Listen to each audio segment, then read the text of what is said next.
Let me ask you something important. Have you ever noticed this? You are smart. You are good at your job. You know what you're doing. But the moment you need to speak English at work, your voice feels smaller. You speak more slowly. You use simpler words than you know. You feel less confident. And you might think, maybe my English is not good enough. But here's the surprising truth. Most professionals who feel unconfident in English are not bad at English at all. They are actually very capable. They understand a lot. They think clearly, yet they sound unsure. And today, we're going to explain why that happens and how to fix it step by step, calmly, together. Welcome to English Podcast Flow. I'm Frank. And I'm Alice.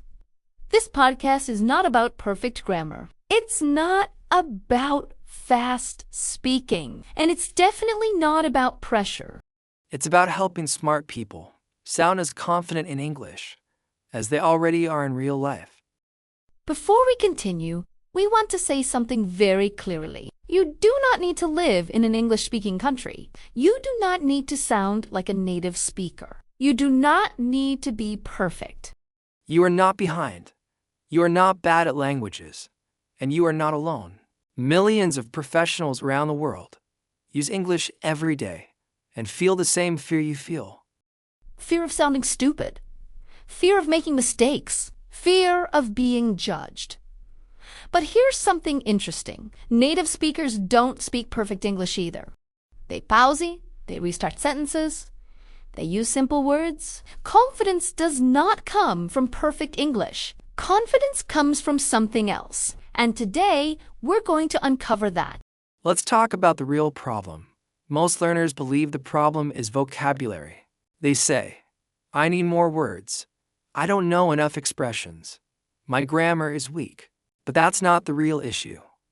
The real issue is something invisible. It's not your English level. It's how your brain behaves when you speak English. When you speak your native language, your brain is relaxed.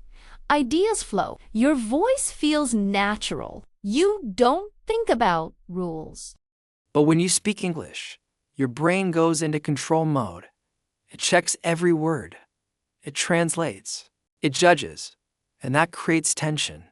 Not in your English, but in your delivery. That tension is what people hear. They don't hear bad English. They hear uncertainty. And here's the good news. If confidence is the problem, confidence can be trained. Quick pause. If English matters for your career, meetings, interviews, emails, promotions, make sure you subscribe to this channel. Many professionals watch one video, feel better, and then disappear. Confidence grows with consistency.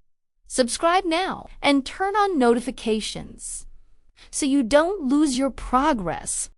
Let's break this down simply. Smart professionals often sound unconfident in English for three main reasons. First, overthinking. You want to say the perfect sentence, so you say nothing or something very small. Second, self-monitoring. You listen to yourself while speaking. You judge your accent. You notice every mistake. Native speakers don't do that. And third, emotional pressure. At work, English feels important. Mistakes feel expensive.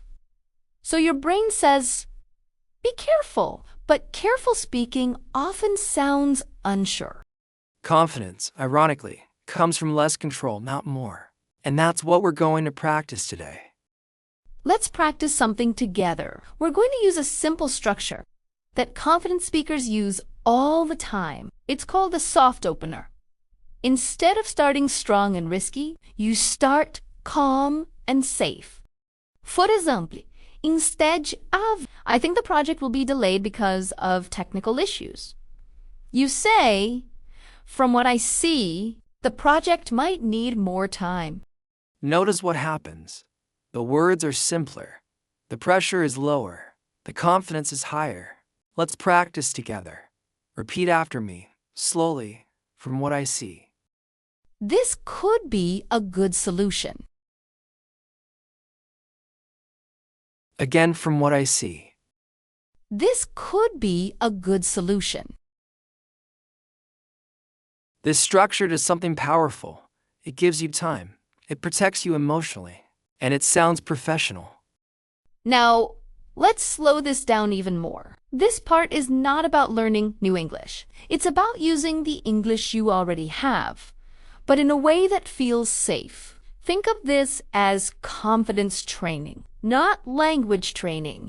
We're going to practice how confident speakers buy time, how they protect themselves emotionally, and how they sound professional without pressure. And we're going to do it together. No rush. No perfection. One of the biggest reasons people sound unconfident is because they feel rushed. Someone asks a question. Your brain freezes. You think, I need to answer now. But confident speakers don't rush. They pause on purpose. Here are 3 phrases that buy you time and sound completely natural at work. Listen first. Let me think about that for a second.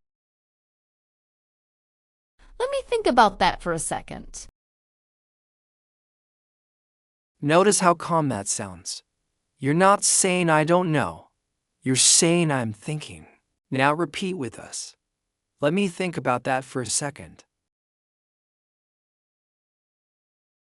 Good. Another one. That's a good question. Again, that's a good question. This phrase is powerful. It does 3 things at once. It buys chimi, it shows respect, and it raises your status. Let's combine it. That's a good question. Let me think about that for a second. Repeat it slowly. That's a good question. Let me think about that for a second.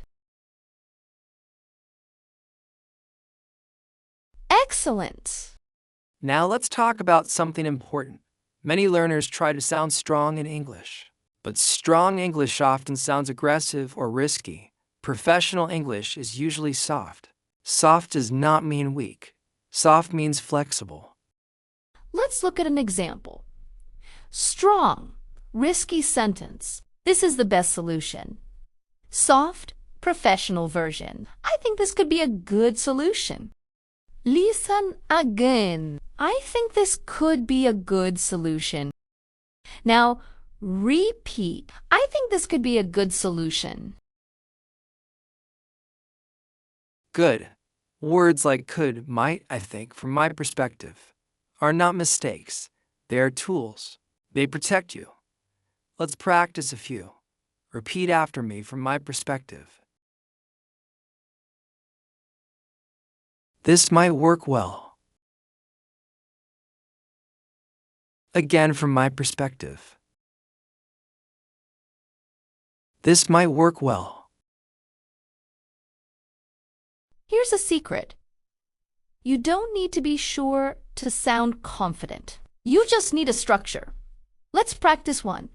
Listen, I don't have all the details yet, but based on what we know, this seems like a good direction. Now, repeat slowly. I don't have all the details yet.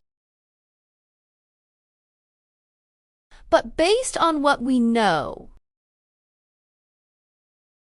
this seems like a good direction. This is real professional English. You're honest. You're calm. You're respected. No stress. Let's talk about interruptions. Meetings are fast. People interrupt. This makes many learners panic. But confident speakers don't fight interruptions. They flow with them. Here's a simple phrase. Let me finish this point, and then I'll listen. Repeat.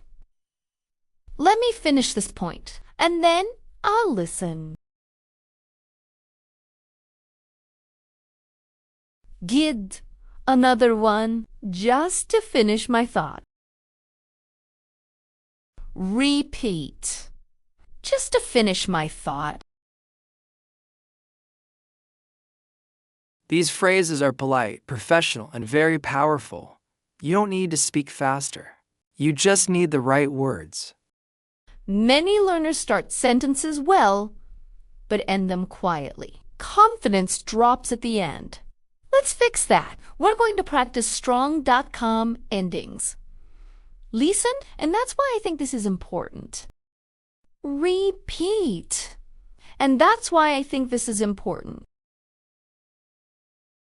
Another flip. So that would be my recommendation. Repeat. So that would be my recommendation. Ending your sentence clearly makes people trust you, even if your grammar is simple. Let's imagine a short moment at work. Frank asks a question. I answer calmly. Alice, what do you think about this timeline? That's a good question. From what I see, this might need a bit more time, especially for testing. Did you hear that? Simple words. No rush. Very professional. Now you try, in your mind or out loud.